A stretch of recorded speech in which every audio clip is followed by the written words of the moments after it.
गण गणपते नमः। श्री गणेश की वंदना कर दिन के स्वामी गुरु बृहस्पति देव, श्री हरि विष्णु लक्ष्मी नारायण और श्री कृष्ण से की आराधना कर इष्ट देव का ध्यान कर गुरुजनों को नमन कर अभिनंदन करते हैं आपका वरुण द्वारा प्रस्तुत आज के दैनिक पंचांग। यह दैनिक पंचांग हम नित्य प्रस्तुत किया करते हैं और प्रतिदिन प्रस्तुत लघु पंचांग का यह बृहद रूप है। इसमें डेटा जो भी प्रयुक्त होता है दृढ़ पंचांग से दिए जाते हैं, छवि तथा ध्वनि गूगल से ली जाती है और यह प्रस्तुति यूट्यूब के माध्यम से, यूट्यूब के सौजन्य से हम सफलपूर्वक आप तक पहुंचा पाने में समर्थ होते हैं। तो चलिए प्रस्तुति में हम आगे बढ़ते हैं और आगे बढ़ने के क्रम में हम आगे बढ़ते हुए पंचांग के पांचों अंग पर चर्चा करते हैं। प्रस्तुति, यह जिस प्रकार पंचांग के 5 अंग होते हैं, इस प्रस्तुति के भी 5 भाग हैं। जी हाँ, पहला भाग पंचांग मुहूर्त ग्रहों के गोचर से संबंध रखता है और इसी भाग में से पंचांग मुहूर्त को लेकर प्रस्तुति का लघु रूप हम अलग से नित्य आपका के लिए प्रस्तुत किया करते हैं। दूसरा भाग ताराबलम, इसका नाम है, नक्षत्र जिसमें करते काम है और चंद्रमा जिस नक्षत्र में गोचर चंद्र कुंडली में है और आज भ्रमण कर रहे हैं, उसके अनुसार आज कैसा दिन रहने की संभावना है, विभिन्न नक्षत्र में जन्मे जातक। साथ ही ताराबलम का मुख्य सिद्धांत 9 तारा चक्र पद्धति है, जिसके अनुसार हम पूरे जीवन काल में ग्रहों की शुभता अशुभता जान सकते हैं, जिसके अनुरूप हम कार्य करके योजनाबद्ध तरीके से कार्य कर सकते हैं। साथ ही साथ जन्म कुंडली में बैठे ग्रह किस तरह से प्रभावित हमें करेंगे, वह भी हम जान सकते हैं या उन्हें हम कैसे प्रभावित कर सकते हैं। विभिन्न शुभ ग्रहों के नक्षत्र में जन्मे जातक और अशुभ ग्रहों के नक्षत्र में जन्मे जातक हमारे लिए कैसा फल लेकर आए, विभिन्न नक्षत्रों में जन्मे जातक हमारे लिए कितनी शुभता लाएंगे, कितनी अशुभता लाएंगे, कितनी चुनौतियां लाएंगे, यह सभी हम इस प्रस्तुति में जानते हैं। विस्तृत चर्चा प्रस्तुति में तीसरा भाग राशि के अनुसार, जहां चंद्रबलम इसका नाम है, राशि के अनुसार आज कैसा दिन रहने की संभावना है। चौथा भाग चौघड़िया, एक प्रकार का मुहूर्त ज्योतिष, शुभ और अशुभ काल दर्शाता है। जब भी हम कोई कार्य करते हैं तो शुभता चाहते हैं और यह चौघड़िया हमें मार्गदर्शन का काम करता है, शुभता और अशुभता बताता है कि कब कौन से समय में कार्य करने से हमें शुभता मिले। विस्तृत चर्चा प्रस्तुत। पांचवा भाग अंकों का चमत्कार। अंक हमारे जीवन में निरंतर कार्य करते रहते हैं। जिस तरह से सांस की प्रक्रिया निरंतर चलती रहती है जन्म से लेकर मृत्यु तक, अंक भी उसी तरह कार्य करते रहते हैं और ये अंक ईश्वर द्वारा प्रदत्त अंक से आरंभ होता है, वे अंक होते हैं, फिर हम कुछ अपने जीवन काल में अंकों को अर्जित करते रहते हैं और हम जाने अनजाने नकारात्मक अंकों को ले आते हैं, क्योंकि अंक सकारात्मक और नकारात्मक दोनों प्रभाव डालते हैं। और यह प्रस्तुति विशेषकर अंकों को जानने, पहचानने, उन्हें समझने और उन्हें सही ढंग से परख कर सही उपयोग करके जीवन में शुभता लाने के उद्देश्य।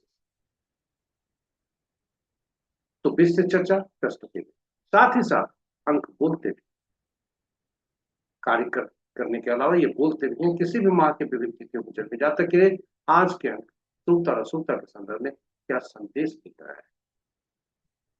इस प्रकार पांचों भाग आपके लिए जो हम लेकर आए हैं, उसे संकलित करके संजो कर आपके समक्ष हम परोसने जा रहे हैं, इसे अति उपयोगी बनाकर, और साथ ही साथ यह आपके लिए सार्थक तथा उपयोगी होने वाला है। कहीं जाइएगा नहीं हमारे साथ, कहीं जाइएगा नहीं, हमारे साथ बने रहेगा, क्योंकि यह आपके लिए बहुत ही महत्वपूर्ण होने वाला है। और साथ ही इसके अतिरिक्त आपसे अनुरोध है कि इस प्रस्तुति को देखने के क्रम में कागज कलम नोट करके रखें। यदि कोई सुझाव आपके मन में आया हो, यूट्यूब के कमेंट बॉक्स में कमेंट करके हमें सुझाव दें, हमारा मनोबल बढ़ाएं और इस प्रस्तुति को बेहतर बनाने में आप सहयोग करें। और अंत में, यदि इस प्रस्तुति को आपने अभी तक हमारे चैनल को सब्सक्राइब नहीं किया है तो चैनल को सब्सक्राइब करें, साथ ही साथ नोटिफिकेशन बटन को दबाना ना भूलें, ताकि हमारे हर प्रस्तुति की सूचना आपको मिल सके और आप उसे लाभान्वित हो सके। साझा करें चैनल को अपने मित्रों, परिजनों, दर्शकों के संग, ताकि वे भी इससे लाभ उठा सके और अपने जीवन में शुभता ला सके। चलते हैं आगे पर, बढ़ते हैं पंचांग के 5 अंग। जी हाँ, पंचांग के 5 अंग। पंचांग हमारे जीवन में काफी उपयोगी होते हैं, महत्वपूर्ण होते हैं। इनके जीवन में महत्ता काफी अधिक होती है और इसलिए आरंभ होता है पंचांग के 5 अंग से। ये 5 अंग हमारे लिए कितनी शुभता लाते हैं, ये देखिए। तिथि लक्ष्मी प्रदान करने वाला, वार से आयु में वृद्धि, नक्षत्रों से पापों का नाश, योग रोगों को दूर करने में सहायक और करण कार्यों में सफलता कार्य सिद्धि करता है। इसलिए इनकी शुभता प्राप्ति है तो इन 5 अंगों का स्मरण करने, प्रतिदिन प्रातः उठते ही स्मरण करना चाहिए। और स्मरण करने का उचित माध्यम यह श्लोक है। तिथि च श्री करम प्रोक्तम वारम आयुष्वर्धनम, नक्षत्रम हरते पापम, योगम रोग निवारणम, करणम कार्य सिद्धिं च, पंचांग फल। इसका प्रतिदिन प्रातः जितनी बार स्मरण हो सके करना चाहिए उठते ही। और उसके बाद जो पुराणों में लिखा है, पंचांग श्रवण मात्र से गंगा स्नान को लाभ। गंगा का तात्पर्य हमारे शरीर के जलीय तत्व, जन्म कुंडली की जलीय राशियां, जलीय राशियों में बैठे ग्रह और जलीय राशियों के स्वामी, ये सभी स्वरूप। इसलिए पंचांग का स्मरण और श्रवण करना चाहिए। और पंचांग की उपयोगिता, पंचांग की महत्ता यही समाप्त नहीं हो जाती। पंचांग हमारे जीवन में अहम भूमिका अदा करता है। यह हमारी निर्णय क्षमता को सुदृढ़ करता है, आत्मबल बढ़ाता है। पंचांग प्रकृति और ब्रह्मांड के ऊर्जा का के साथ संतुलन स्थापित करने में सहायक होता है, जिससे हम सबके जीवन में शांति, समृद्धि और सकारात्मकता का संचार होता है। अतः पंचांग का अनुसरण करके हम अपने जीवन को अधिक सफल और समृद्ध बना सकते हैं। इस प्रकार पंचांग की महत्ता, उसकी उपयोगिता और इसका के जीवन में भूमिका को देखते हुए आइए हम सब प्रतिदिन पंचांग का स्मरण, श्रवण और अनुसरण करें, जीवन को अधिक सफल और समृद्ध बनाए और शुभता कायम करें। इसके साथ ही हम आगे बढ़ते हैं और मुख्य भाग पर चलते हैं, पंचांग के दैनिक पंचांग की प्रस्तुति। और जाने के क्रम में श्री राम का नाम उच्चारण करते चलते हैं। और जहां श्री राम होते हैं वहीं भाई हनुमान भी होते हैं। जय श्री राम। चलिए आगे बढ़ते। जय श्री राम। जय भाई हनुमान।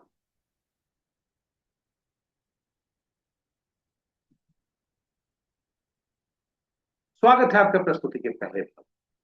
आज का दिनांक 4 जून 2026, अधिक मास ज्येष्ठ पक्ष कृष्ण, शाका संवत 1948 12 भाव, विक्रम संवत 2083 सिद्धार्थी और कलयुग का 5027वां वर्ष।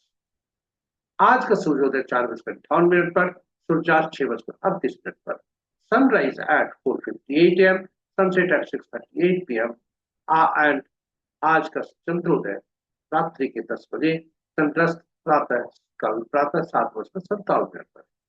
आज का दिशा शुभ दक्षिण है, फिर भी इस दिशा में यात्रा करने को बाध्यता हुई। दही का सेवन करके यात्रा में शुभता लाए। और पंचांग के 5 अंक इस प्रकार। वार गुरुवार, तिथि देर रात्रि तक 11:30 तक चतुर्थी जो रिक्ता तिथि के अंतर्गत आता है, उसके बाद पंचमी जो पूर्ण तिथि के अंतर्गत आता है। नक्षत्र देर रात्रि 3:41 तक उत्तराषाढ़ा, उसके बाद श्रवण। योग प्रातः 9:03 तक शुक्ल, उसके बाद ब्रह्म। नक्षत्र के पद पर थोड़ी चर्चा करते हैं। आज के दिन की शुरुआत उत्तराषाढ़ नक्षत्र के पहले पद से होता है, जो प्रातः 7:34 तक रहता है। दूसरा पद अपराह्न 2:22 तक, तीसरा पद रात्रि के 9:02 तक और चौथा पद देर रात्रि 3:40 तक। करण दिन के 10:27 तक पौ, तत्पश्चात देर रात्रि 11:30 तक बालक और फिर बालक।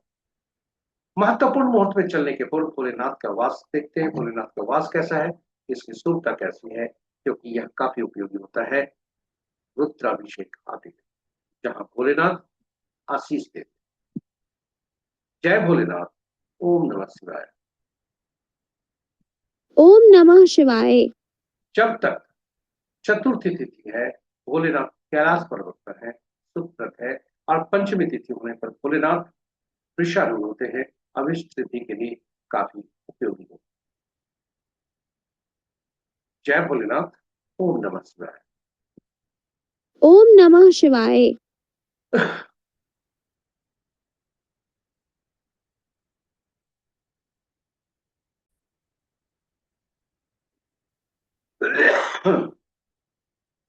महत्वपूर्ण मुहूर्त में जाने के पूर्व गीता की ये महत्वपूर्ण पंक्तियां, मनुष्य का अधिकार केवल कर्म पर है, फल पर नहीं।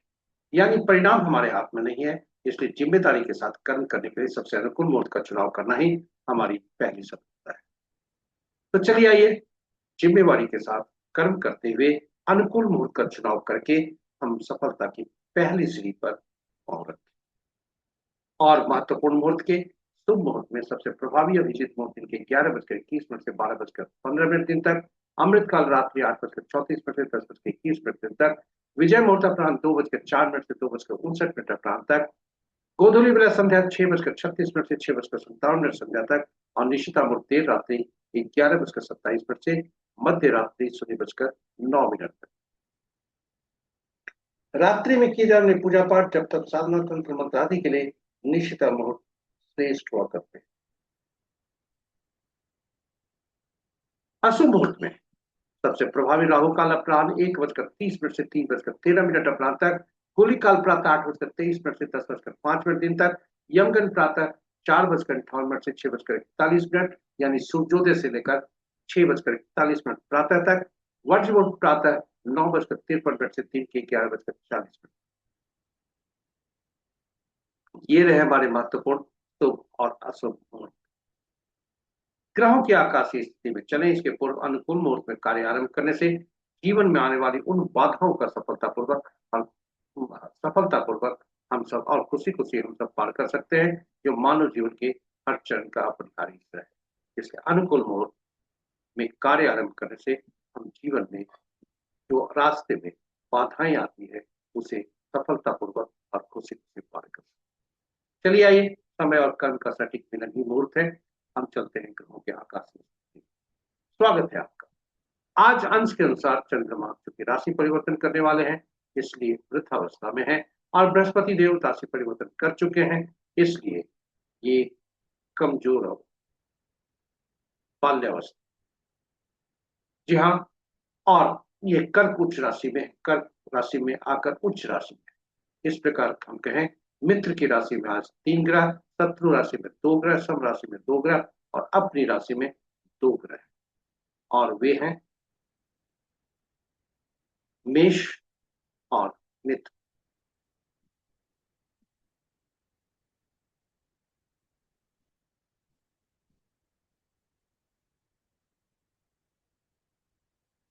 बुध के और बृहस्पति की राशि में 2 ग्रह, और शेष ग्रहों की राशियों में 1 ग्रह। नक्षत्र के अनुसार ग्रहों की स्थिति को देखा जाए तो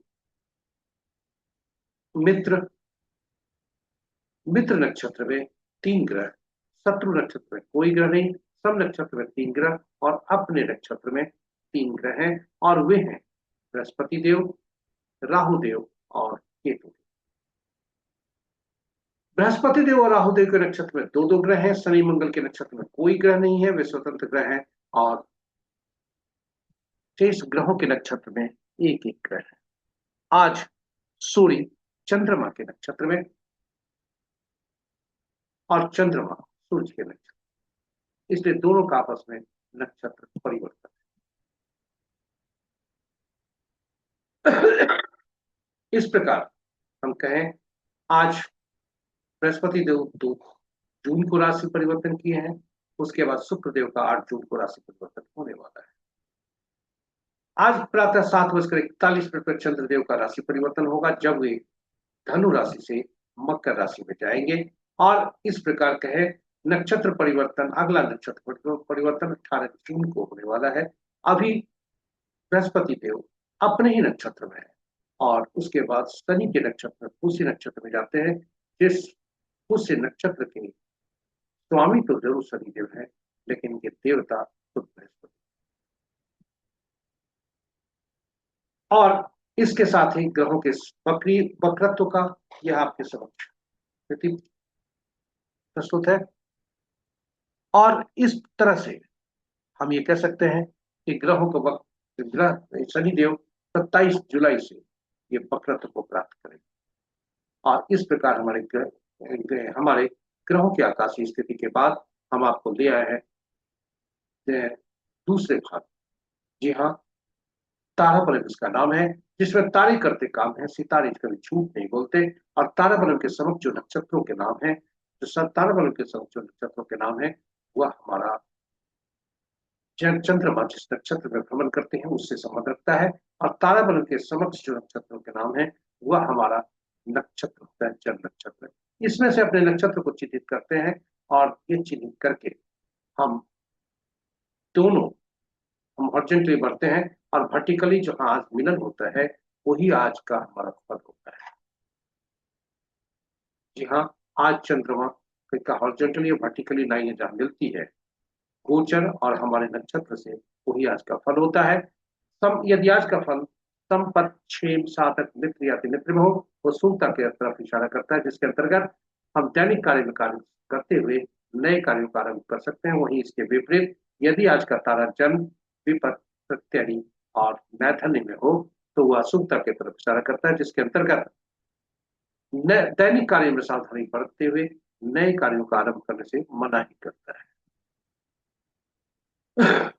इस प्रकार हम आकाश ताराबलम के अनुसार नक्षत्रों के फल देख सकते हैं। हम इसके पहले कि आगे बढ़े, आपको बता दें कि ताराबलम का मुख्य सिद्धांत नवतारा चक्र पद्धति है, और नवतारा चक्र पद्धति के अनुसार ग्रहों के मन नक्षत्र होते हैं, नक्षत्र ग्रह के फल देते हैं। प्रश्न उठता है 27 नक्षत्र 9 ग्रह, कौन से ग्रह किन किन नक्षत्रों के फल पाएंगे, यानी नक्षत्र किन किन ग्रहों का फल देंगे। इसके लिए 27 नक्षत्रों को सूचीबद्ध की जाती है और सारणीबद्ध की जाती है। इस प्रकार 9 नक्षत्रों की सूचीबद्ध करते हुए 3 श्रेणियों में रखा जाता है, जो आपके समक्ष प्रस्तुत है। और ग्रहों को महादशा के क्रम में रखा जाता है। केतु पहला, शुक्र दूसरा, सूर्य तीसरा, और इस तरह क्रम घड़ी की सुई की दिशा में आगे बढ़ते हुए बुध नौ। पहला ग्रह केतु देव बनते हैं और इन्हें स्वामित्व मिलता है हर श्रेणी में से पहले नक्षत्र का, यानी पहला 10वां 19वां। उसी प्रकार शुक्र देव को दूसरा 11वां 20वां, और इसी क्रम में बढ़ते हुए बुध को 9वां 18वां 27वां नक्षत्र की का स्वामित्व मिलता है। और पूरी सारणी इस प्रकार होती है, काफी महत्वपूर्ण है, इसे आप सहेज कर। अब प्रश्न उठता है कि अब प्रश्न उठता है कि इससे फलित कैसे करें।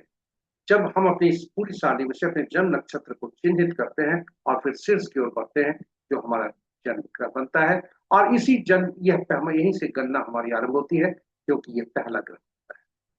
और यहीं से हमारी गणना आरंभ होती है। घड़ी की सुई की दिशा में हम आगे बढ़ते हुए बुध तक जाते हैं, और फिर केतु देव से यात्रा आरंभ करते हुए जो जन्म ग्रह हमारा बनता है, ठीक उसके पहले ग्रह तक गणना करते हैं। और इस प्रकार पहला ग्रह जो बनता है उसी ग्रह की महादशा में हमारा जन्म होता है, यानी चंद्रमा उसी ग्रह की के नक्षत्र में रहता है और उसी महादशा में हमारा जन्म होता है। और इसलिए जब बिंसोत्री दशा को, जन्म कुंडली के बिंसोत्री दशा को देखेंगे तो जो जन्म ग्रह हमारा बना उसी ग्रह की महादशा का नाम लिखा होगा, और एक अवधि भी लिखी होगी, माह, वर्ष, माह और दिन। यह अवधि हमें भोगनी होती है, यह अवधि। और परंतु यदि उस ग्रह का, उससे संबंधित ग्रह का अवधि देखें तो कुल अवधि ज्यादा होती है, यानी शेष हम पिछले भाग में भोग करके आते हैं।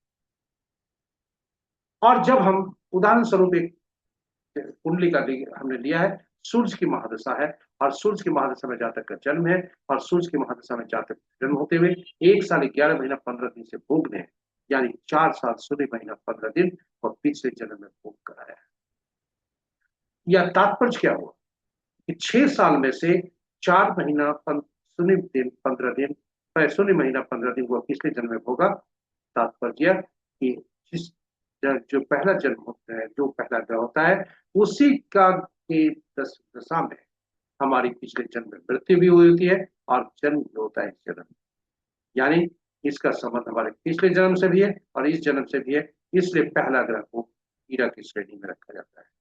वहां से जब गणना पहले ग्रह से आरंभ करते हैं तो दूसरा, चौथा, छठा, आठवां, नौवां ग्रह ये शुभ फलदायी होते हैं, और तीसरा, पांचवा, सातवां ये अशुभ फलदायी होते हैं। और इनकी जो शुभता और अशुभता की मात्रा, इंटेंसिटी होती है, जैसे जैसे इनकी क्रम संख्या बढ़ती है वैसे वैसे बढ़ता है। इस प्रकार हम अग्रिम रूप से, अग्रिम में, आगे बहुत पहले ही हम जीवन काल के, पूरे जीवन काल का खाका खींच सकते हैं कि कौन कौन से ग्रह हमारे लिए शुभकारी होंगे, कौन कौन से ग्रह शुभकारी। स्वाभाविक है उसकी दशा, जो अंतर्दशा होगी शुभकारी होगी, और अशुभ ग्रहों की दशा अंतर्दशा हमारे लिए शुभकारी होगी।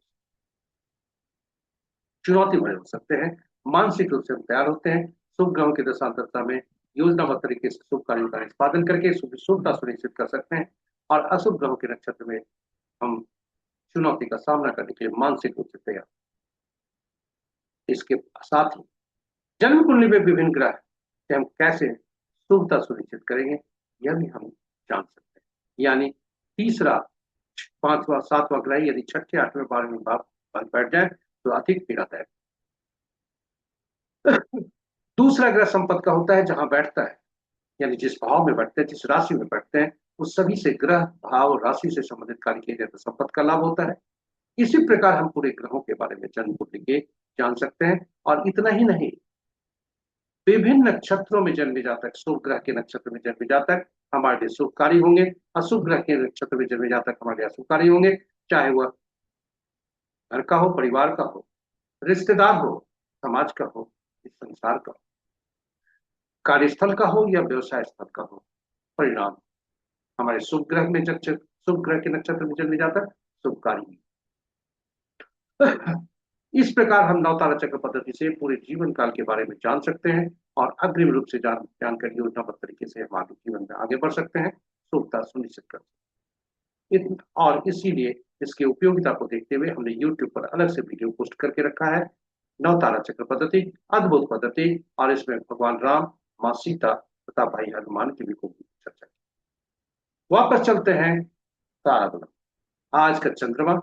जी हाँ, एक तो आपका सुझाव आया था कि शुभ तारे और अशुभ तारे क्या क्या फल देते हैं, उसकी सारी सूची आपके सामने प्रस्तुत। ये शुभ तारों की सूची है, अशुभ तारों की जो कठिनाई और संघर्ष वाले होते हैं इनकी सूची अलग से, दोनों साथ साथ आपके लिए, आपके उपयोग के लिए।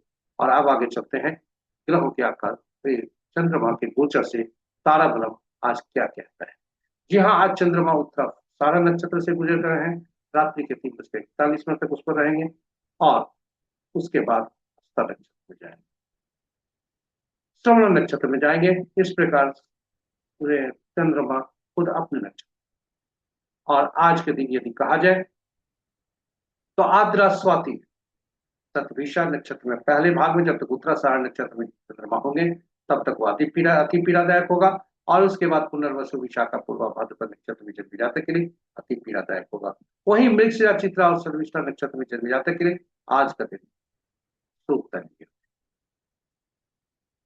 इसी के साथ ही हम चलते हैं आपको तीसरे भाग में लेकर, जहां चंद्रमा आज राशि परिवर्तन करेंगे, धनु से मकर में जाएंगे। इसलिए दो भागों में आज का राशिफल, चंद्रबलम इसका नाम है, जिसमें राशि करते काम है। और आज का जो संकेत मिल रहे हैं, मिथुन, कर्क, तुला, धनु, कुंभ और मीन राशि के जातक के शुभता के संकेत हैं, शेष राशि के जातक के शुभता के संकेत नहीं है। और राशि परिवर्तन करने के बाद कर्क, सिंह, वृश्चिक और मीन, मकर और मीन राशि के जातक की भी शुभता के संकेत। इस प्रकार अन्य राशि के साथ जातक थोड़ा इस देव का ध्यान करें, सावधान। स्वागत है आपका चौघड़िया में। चौघड़िया एक प्रकार का मोड़ ज्योतिष, शुभ और अशुभ काल दर्शाता है, हमें मार्गदर्शक का काम करता है, हमारे जीवन में शुभता कायम कर रखता है। जी हाँ, किसी भी शुभ कार्य को जब हम कोई भी कार्य करते हैं तो शुभता चाहते हैं, इसलिए किसी भी कार्य को करने के लिए उसका उपयोग किया जाता है। चाहे वह कार्य पूजा पाठ से संबंधित हो, पहली बार किए जाने वाले कार्य हो, ये सभी से में इसका उपयोग किया जाता है। यदि कोई व्यक्ति उचित मुहूर्त नहीं देखना चाहता तो कम से कम जो कार्य करता है उसमें शुभता तो चाहता है, और यदि शुभता चाहता है तो कम से कम चौघड़िया अवश्य देखना। इसी के साथ ही चौघड़िया की उपयोगिता को देखते हुए हमने हिंदी और अंग्रेजी में अलग अलग वीडियो पोस्ट किया, आप उसे संदर्भित कर सकते हैं, जो कि यूट्यूब पर उपलब्ध है। सारांश संक्षेप में यहाँ चर्चा करते हैं, कुल 8 चौघड़िया दिन के होते हैं, 8 चौघड़िया रात के होते हैं, किंतु साप्ताहिक दिनों से इनका संबद्ध करने के लिए इन 7 चौघड़िया का नामकरण हुआ और 7 चौघड़िया का नामकरण करके साप्ताहिक दिनों से संबद्ध किया गया। और 8वां चौघड़िया जो होता है, जो प्रतिदिन, प्रति प्रातः, प्रति संध्या, रात्रि, आरंभ का जो चौघड़िया होता है वही अंत का चौघड़िया होता है। इस प्रकार चौघड़िया का संबंध साप्ताहिक दिनों से, 8वां चौघड़िया का संबंध साप्ताहिक दिनों से हो जाता है, और इन सभी का संबंध साप्ताहिक दिनों के शासक ग्रहों से होता है और उनके निमित्त कार्यों से हो जाता है, इसलिए इसकी उपयोगिता बढ़ जाती है। जब भी हम किसी चौघड़िया को देखें तो जरूर यह सुनिश्चित कर लें कि जिस चौघड़िया का हम उपयोग करने जा रहे हैं कहीं वह अशुभता से व्याप्त तो नहीं है। दिन में 3 तरह की अशुभताएं हो सकती है, राहु काल, काल बेला, वार बेला, और रात्रि में काल रात्रि। अनुभव के आधार पर हमने पाया है कि दिन में सूर्य देव का प्रभुत्व होता है और शनि देव सूर्य देव से नाराज हो रहते हैं, इसलिए शनि का चौघड़िया प्रतिदिन काल बेला से ग्रसित करता है। वही रात्रि चंद्रमा का प्रभुत्व, बुध देव नाराज, इसलिए बुध का चौघड़िया, लाभ चौघड़िया प्रति रात काल रात्रि से ग्रसित होता है। यह हमने अनुभव के आधार पर यह इस प्रस्तुति को प्रस्तुत करते करते हमने पाया है, जो हम आपके साथ साझा करें। इस प्रकार हम कहें कि काल चौघड़िया प्रतिदिन काल बेला से ग्रसित है। शनि का चौघड़िया, शनि देव कर्म के देवता है, न्याय के देवता है, धनोपार्जन हेतु की जाने वाली गतिविधियों के लिए काफी लाभदायक है, परंतु शर्त यह है कि ये धनोपार्जन हेतु गतिविधियां न्यायोचित होना चाहिए, ईमानदारी के साथ होना चाहिए और सरकार के नियमों का पालन करते हुए होना चाहिए। उसी तरह से मंगल का चौघड़िया कहे, मंगल का चौघड़िया, मंगल शुभ और अनिष्टकारी होते हैं, कोई भी शुभ कार्य इसमें नहीं करने को नहीं करने को कहा जाता है, किंतु मंगल देव शत्रुहंता होते हैं और आज के संदर्भ में हर व्यक्ति वर्ग तो अपने शत्रुओं से लड़ रहा है। उदाहरण स्वरूप यदि वो अपने शत्रुओं से ही नहीं लड़े तो फिर आगे जीवन में नहीं बढ़ सकता। विद्यार्थी वर्ग अपने ही सहपाठी से, नौकरी पेशा करने वाले व्यक्ति जीवन में आगे बढ़ने के लिए अपने ही सहकर्मियों से, और हम खुद शरीर के अंदर के रोगों से। इस प्रकार मंगल देव सभी में शुभकारी। तो चलिए आज का चौघड़िया देखते हैं, आज का चौघड़िया क्या कहता है। आज दिन गुरुवार है, शुभ चौघड़िया से दिन आरंभ है, शुभ चौघड़िया से दिन समाप्त है, और अपराह्न में अमृत चौघड़िया एक राहु काल से ग्रसित है, काल चौघड़िया 3:12 से 4:55 तक काल बेला से ग्रसित है, और फिर अंत का जो चौघड़िया, जो गुरु का चौघड़िया है, शुभ चौघड़िया, वह वार बेला से ग्रसित है। रात्रि का चौघड़िया रात्रि के 11:41 से 1:05 रात्रि तक लाभ चौघड़िया, जो बुध का चौघड़िया है, काल रात्रि। तो ये रहे चौघड़िया की स्थिति। पांचवा अंतिम भाग, अंकों की दुनिया। अंक हमारे जीवन में हम भूमिका अदा करते हैं और ये अंक होते हैं 1 से 9 तक। 10वां अंक नहीं होता, शून्य को गणना में नहीं लेते। और अंक ज्योतिष के मूल सिद्धांत के अनुसार जब भी 2 अंकों का समूह या 2 से ज्यादा अंकों का समूह हमारे पास आता है तो उन्हें प्रयुक्त के अंकों को जोड़कर एकल अंक में परिवर्तित कर देते हैं, और इसलिए इन अंकों को हम एकल अंक में परिवर्तित करके उपयोग करते हैं। 1 से 9 तक के अंक और 5वां अंक बीच का अंक होता है, जो महत्वपूर्ण होता है, अपने से पहले और बाद में आने वाले अंकों को संतुलित करके रखता है।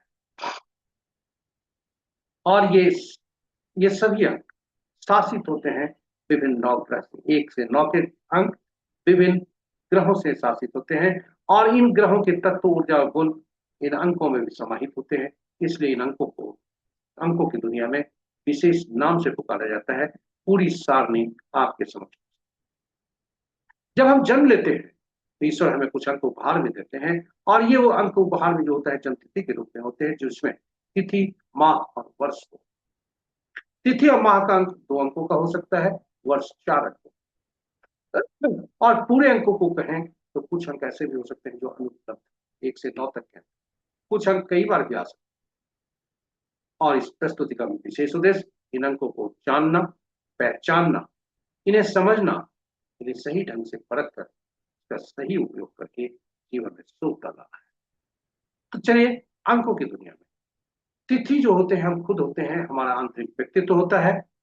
वहीं तिथि माह जो दोनों मिलता है तो उसे एटीट्यूड नंबर कहा जाता है, अचीवमेंट नंबर कहा जाता है, जो बाहरी व्यक्तित्व दर्शाता है। तिथि हम खुद, हमारा आंतरिक व्यक्तित्व, इसलिए इसे मूलांक बोला जाता है, बोलचाल की भाषा में ड्राइवर कहा जाता है। और तिथि, माह और वर्ष तीनों जब मिलते हैं तो हमारा भाग्यांक बताता है। बोलचाल की भाषा में इसे कंडक्टर कहते हैं। और ये ड्राइवर और कंडक्टर बहुत ही महत्वपूर्ण होते हैं पूरे जीवन काल। जिस प्रकार बस में ड्राइवर और कंडक्टर यदि शत्रुवत हो जाए कहीं भी, चाहे आरंभ में या कहीं किसी पड़ाव पर, तो बस का चलना मुश्किल होता है। ठीक उसी प्रकार हम ड्राइवर और कंडक्टर का यदि आरंभ से ही शत्रुवत है तो जीवन स्ट्रगल भरा, और यदि बीच में हम ले आते हैं कोई अंक तो वहां से बाधा है। वर्ष के अंकों को जोड़कर एक अंक में जब परिवर्तित करते हैं तो वो एक एंजल नंबर आता है, जिसे कहते हैं ईश्वर द्वारा प्रदत्त एक भाग्य का। ये सभी अंक जब ड्राइवर और कंडक्टर आपस में शत्रुवत हो जाए, पूरा अंक ज्योतिष ड्राइवर और कंडक्टर के इर्द गिर्द घूमता है, उसकी दूरी पर घूमता है। ड्राइवर और कंडक्टर यदि शत्रुवत हो जाते हैं तो फिर ऐसे अंक की व्यवस्था हमें करनी होती है जो दोनों के लिए। और इतना ही नहीं, जब भी जिगन तिथि में, गण माह में 11, 22, 33 आते हो, तिथि में ही, तिथि में 11 आ सकते हैं, माह में भी 11 आ सकते हैं, और 22, 33, 22 तिथि में आ सकते हैं, 22, 11, 22, 33 गणना में आ सकते हैं। जब भी आएंगे तो हमारा मास्टर नंबर कहलाता है, जो जन के आत्मा से संबंधित होता है और उसके अधूरे कार्य इस जन्म में करने होते हैं। वहीं यदि 13, 14, 16, 19 यदि होते हैं तो वह कहीं भी तिथि में या गणना में, तो वह हमारे कार्मिक ऋण को दर्शाता है पिछले जन्म का, जो कि इस जन्म में कर्म के द्वारा ही इस ऋण का चुकता करना। अब हम देखते हैं कौन कौन से इनके अनुपलब्ध अंक हैं, कौन कौन से इनके जो अंक हैं, वह कौन कौन से अंक कई बार आए, रिपीटेड अंक है। हमने आपको ये बताना भूल गए कि हमने एक जन्म यूट्यूब के, सॉरी, गूगल से हमने एक जन्म तिथि ली है जिनका जन्मदिन आज है, और यह उद्देश्य शैक्षणिक है। इस सारणी में से देखें तो सारणी में से जब देखेंगे तो इनका मूलांक 4 बनता है, भाग्यांक 4 बनता है, और इसलिए 4 का रिपीटेशन 3 बार आ चुका है। और जो अनुपलब्ध अंक हैं वे 2, 4, 7, 2, 4, 5, 7 गलती से लिखा गया है, 2, 4, 5। और ये अंक 2, 4, 5 इनके अनुपलब्ध अंक है। 2, 3, 5 ये अनुपलब्ध अंक है। इनके ये अनुपलब्ध अंक 2, 3, 5, यानी ये इन अंकों को ही उपयोग करके, साथ ही साथ जो एक बार प्रयुक्त हुए हैं 9, 8, 1, 7, 6, इनका उपयोग करके जीवन में सुख पाना सकते हैं। इन अंकों को संतुलित कर सकते हैं बशर्ते कि ये मित्रवत। प्रश्न उठता है कि वैसा कौन सा स्रोत होगा जो जो जिससे हम संतुलित करेंगे, जो जिसके अंक से संतुलित करेंगे। तो चूंकि ये ईश्वर द्वारा प्रदत्त अंक है, चिर होता है, स्थायी होता है, कभी बदलता नहीं है, इसलिए हम नाम का ही सहारा लेते हैं जो धरती के ईश्वर माता पिता देते हैं, और यह स्थिर होता है। आप कहेंगे कि इसमें तो नाम में तो अक्षर होते हैं, अक्षर, इन अक्षरों के अंक मूल्य भी होते हैं, इसलिए अंक इनके नाम, इनमें प्रयुक्त हुए नाम का हम में प्रयुक्त हुए नए नाम में प्रयुक्त हुए अक्षरों को अंक के मूल्य में परिवर्तित करके फिर इसका उपयोग करते हैं, और फिर इनके अंक का सहारा लेते हैं। नाम का पहला जो शब्द होता है काफी ऊर्जावान होता है, उसमें भी पहला अक्षर, इसलिए वह भी ड्राइवर और कंडक्टर का शत्रु नहीं होना चाहिए, और नामांक शत्रु होना चाहिए। नाम के में वॉवेल जो है ज्यादा स्कोर देना चाहिए, ज्यादा अंक देना चाहिए, कॉन्सोनेंट कम अंक देना चाहिए। ये सभी हम गणना में आप देख सकते हैं अपने अंकों का। इनका नाम है अशोक सराफ, ये फिल्म एक्टर थे, और इनके का जन्मतिथि है, इनके जन्मतिथि की बधाइयां। और आगे बढ़ते हैं, शत्रु अंक कौन कौन है? 1 के 8, 2 के 4, 6, 8, 9, 3 के 6, 4 के 8, 9, 4, 2, 5 के कोई नहीं, 6 के 3, 9, 7 के 7, 9, 3, 8 के 1, 2, 9, 4, 8, 9 के 6, 4, 2, 8, 4 मूलांक 4 भाग्यांक। और आपको आश्चर्य होगा कि कुछ अंक ऐसे होते हैं जो अपने के ही शत्रु होते हैं, उसमें 4 भी है। 4 अपने के ही शत्रु यानी मूलांक भाग्यांक खुद ही शत्रु होते हैं, और इसलिए इन्हें संतुलित करने के लिए कोई ऐसे अंक की व्यवस्था करनी पड़ती है जो दोनों का शत्रु न हो। और 7 भी अपने के अंक शत्रु हैं, 8 भी अपने के शत्रु हैं, 9 के भी अपने के शत्रु हैं। इन अंकों का व्यक्तिगत जीवन में रिपीटेशन शुभ नहीं होता। चलिए आगे बढ़ते हैं। आपके समक्ष हमने हर अक्षरों का हर अंकों का शत्रु अक्षर भी आपके समक्ष रखा है, ताकि नाम का पहला अक्षर, शहर का पहला अक्षर, गाड़ी का पहला अक्षर वर्ण नहीं। इसके साथ ही वर्षफल कैसे निकालते हैं? वर्षफल निकालने के लिए जो जन्म तिथि है उसमें से वर्ष को निकाल देते हैं और वर्ष को निकालकर वर्तमान वर्ष को रखते हैं, फिर गणना करते हैं। तो यदि इनका कहा जाए तो रनिंग एज 7 होता है, क्योंकि 4 और 7 आपस में शत्रु नहीं। मूलांक वाक्यांक दोनों 4-4 हैं, इसलिए 4 और 7 शत्रु नहीं है। और 2 जो है वर्तमान वर्ष का अंक आता है, जो कि 4 और 2 आपस में। जैसे स्वास्थ्य के प्रति सावधानी रखनी चाहिए है। हम भविष्यवाणी नहीं कर रहे, हम एक तरह का चर्चा कर रहे हैं। तो ये रहे अंक कैसे कार्य करते हैं, पूरे जीवन भर कार्य करते हैं। अंक कार्य करते रहते हैं और हमें जो आवश्यकता है अंकों को पहचानना, उन्हें समझना, उन्हें सही ढंग से उपयोग करके जीवन में सुख करना। यही प्रस्तुति का उद्देश्य। अब आगे बढ़ते हैं, अंक बोलते हैं। किसी भी माह के विभिन्न तिथियों को जन्म जातक के लिए आज का दिन कैसा हो, और आज का अंक 2 है। 2 शत्रुवर्ती अंकों से है, ये देखें। 2 शत्रुवर्त है 4 से, 7 से, 8 से और 9 से। यानी 4 13 22 31, 7 16 25, 8 17 26 और 9 18 27 तारीख को किसी भी माह के जन्म जातक के लिए आज का दिन तो नहीं। वहीं 1 10 19 28, 2 11 20 29, 3 12 21 23, 5 14 23 को जन्म जातक के लिए आज का दिन शुभ है, और 6 15 24 को जन्म जातक के लिए आज का दिन साधारण रहने की संभावना। जी हाँ, अंक बोलते हैं, यह सीरीज यहाँ समाप्त होती है। अंक कार्य करते रहते हैं, अंक बोलते रहते हैं, और आप पूरी प्रस्तुति का सारांश आपके लिए आपके समक्ष प्रस्तुत। पंचांग का स्मरण श्रवण अनुसरण करना आवश्यक। अपने ग्रहों को पहचाने, समझें और उनके अनुरूप कार्य करें। अनुकूल मुहूर्त में कार्य आरंभ करने से शुभता करके शुभता सुनिश्चित करें। नक्षत्र के संकेत महत्वपूर्ण होते हैं, उसको समझें और पहचानें और उसका अनुपालन करें। पंचांग मन का, चंद्रमा मन का कारक होता है। चंद्रमा मन का कारक होता है।